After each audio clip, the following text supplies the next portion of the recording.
Համաշխարհային տնտեսության վերաբերյալ այսօր բավական վատատեսական եւ ցնցումների վերաբերող բացասական սպասումներ եւ գնահատականներ կան։ Ընդհանուր մինչեւ կան գնահատականներ, որ համաշխարհային տնտեսությունը կարող է հայտնվել հերթական ռեցեսիայի ներքո, ամերիկյան տնտեսությունը ընդհանուր անգամ արդեն հայտնվել է նման իրավիճակում եւ չի բացառվում, որ համաշխարհային տնտեսությանը սպառնացող հերթական ճգնաժամը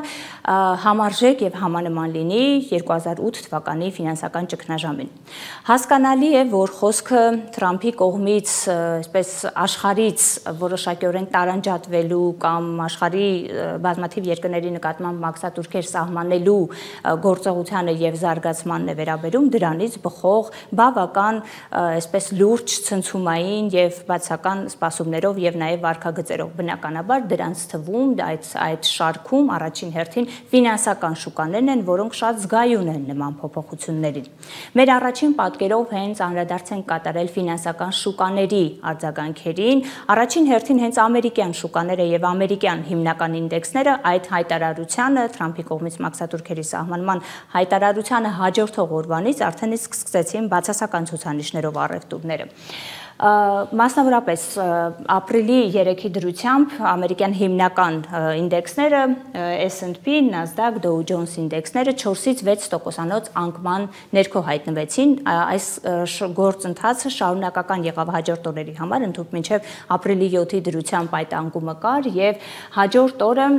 գրանցված անկման բազայի վրա նորից 5% եւս 5% անկում եղավ, ապա ապրիլի 7-ի առևտրի տվյալներով 3-ից 4% անկում են գրանցել ամերիկյան այս ինդեքսները։ Միաժամանակ այդ լուրի տարածումից հետո 2.5 տրիլիոն դոլարի կապիտալիզացիայի անկում արձանագրվեց այդ այդպես բորսայական առևտրի մասնակցած խոշոր կազմակերպությունների կողմից, իսկ ահա Bloomberg-ի կողմից սահմանված 500 աշխարհի ամենահարուստ մարդկանց ունեցվածքի կորուստը գնահատվեց առաջին օրվա դրությամբ միայն գնահատվեց 200 միլիարդ դոլարի սահմաններում։ Հաջորդ օրը կապիտալիզացիայի անկումը եւս շարունակվեց եւ ընդհանուր առմամբ այս շարունակականությունը, այս միտման շարունակականությունը, որը ֆոնդային բորսայական զարգացումների համատեքստում նաեւ անվանում ունի, դա արջի միտումն է, երբ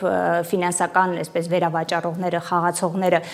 շտապում են հրաժարվել արժեթղթերից եկամուտ ունենալու նպատակով, քանի դեռ դրանք կարող են բերել որոշակի եկամուտներ, այդ միտումները շարունակականության ներքո են եւ դա առավել քան հասկանալի է, քանի որ այս հայտարարությունից հետո պատասխան գործողությունների մասին թիրախային երկրների եւ ուղղությունների կողմից նշվեց,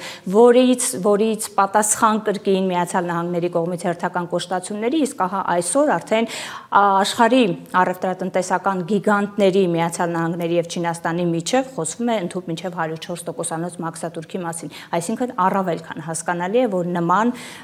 կոշտ եւ կտրուկ արձագանքեր պիտի գրանցվեն։ Սակայն ամբողջ խնդիրը կանում է նրանում, որ նման բացասական արձագանքեր գրանցվել են ոչ միայն ամերիկյան ինդեքսների կողմից, այլ ընդհանուր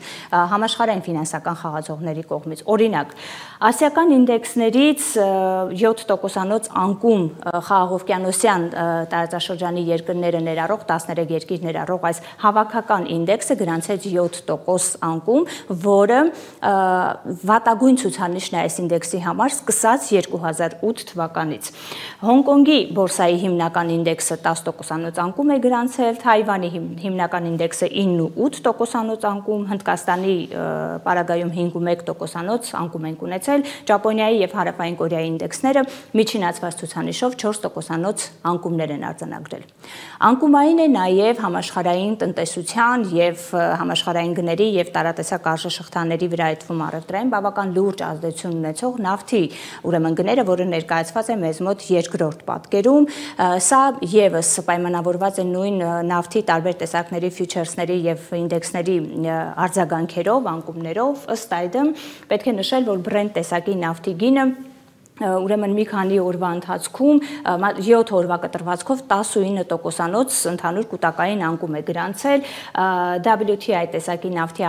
պարագայում այդ ցուցանիշը 16% է եւ ռուսական նավթի պարագայում եւս անկում գրանցվել է եւ այսօր այդ նավթի 1 բարելի գինը գնահատվում է ուրեմն $50 պարագայում։ Բնականաբար հատկապես նավթ արդյունահանող երկրների պարագայում սա լրջագույն հարված է, հատկապես հաշվի առնելով, որ նրանց բյուջեի եկամուտների ծրագրերի հիմնական հատվածը հենց էներգագիրների եւ նավթի եւ մնացած էներգառեսուրսների վաճառքներով է պայմանավորված։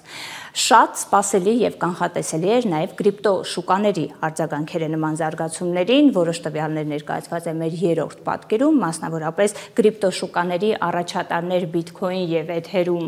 ուրեմն կրիպտո արժույթների պարագայում մենք ունեցանք եւս կտրուկ անկումներ, Bitcoin-ի պարագայում տարեսկզբի համեմատ 18%-անոց անկում գրանցեց, իդեպ սա բավական կարևոր ցուցիչ է այս շուկայի սպասումների վերաբերյալ, քանի որ Թրամփի վերընտրվելուց հետո Bitcoin-ը թերևս ամենադրական եւ ամենաարագ արձագանքողներն էր այդ հանգամանքին եւ այսօր ահա տեսնում ենք մենք հակառակ գործընթաց։ Մյուս երկրորդ կրիպտոարժույթի պարագայում ունենք, ինչպես նշեցինք, 10%-անոց անկում, իսկ կրիպտոարժույթների շուկայի ընդհանուր կապիտալիզացիայի անկումը այս օրերի ընթացքում, մի քանի օրերի ընթացքում գնահատվում է 11%-ի շրջանակներում։ Ինչպես նշեցինք, այս ամենը իհարկե հասկանալի է հաշվի առնելով խորությունը եւ մասշտաբայնությունը այս գործընթացների ներկայիս զարգացումների, որոնք տեղի են ունենում։ Եվ բնականաբար այդ սպասումների համատեքստում, հնչեցրած տարատեսակ գնահատականների համատեքստում շատ ավելի կարևոր է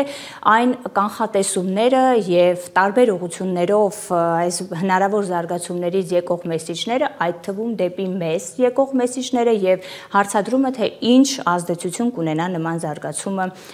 ուրեմն այդ թվում նաև մեզ համար։ Այս համատեքստում բավական հետաքրքիր նյութի այս օրերի ընթացքում հանդիպեցի գնահատականի առայն, որ Թրամփի կողմից սահմանված այս մաքսատուրքերը չի բացառվում բավական լուրջ հնարավորություն առաջացնել մեր հարևանությամբ գտնվող Թուրքիայի համար, պետություն, որը իր արտաքին առևտրաշրջանառության, ուրեմն արտահանման քաղաքականության համատեքստում բավական զգուշավոր իրականում գործողություններ է իրականացնում եւ լուրջ նկրտումներ ունի եւ բացատրությունը կայանում է նրանում, որ նման մաքսատուրքերի սահմանման պարագայում լոգիստիկ շղթաների,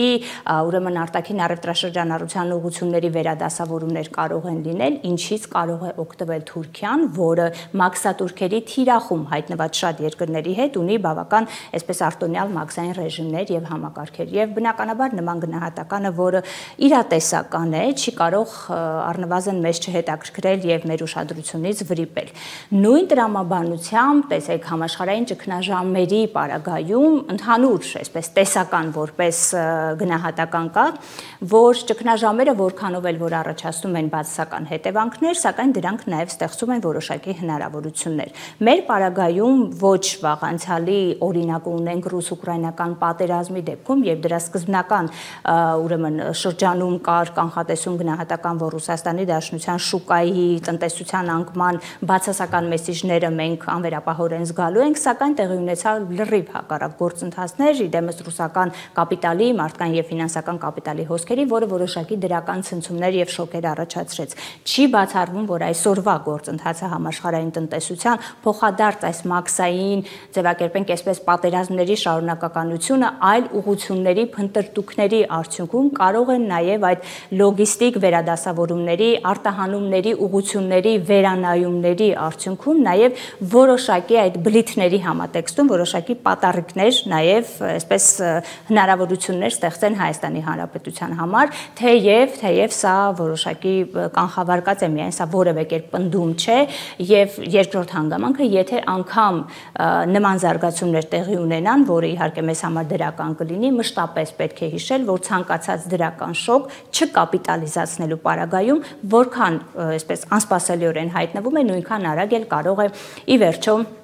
դադարել գոյություն ունենալ ըստ էության գործընթաց, որի ներքո այսօր մենք գտնվում ենք եւ դրա մասին վկայում են մեր ցուցանիշները։ Ինչևից է շատ այսպես չխորանալով հնարավոր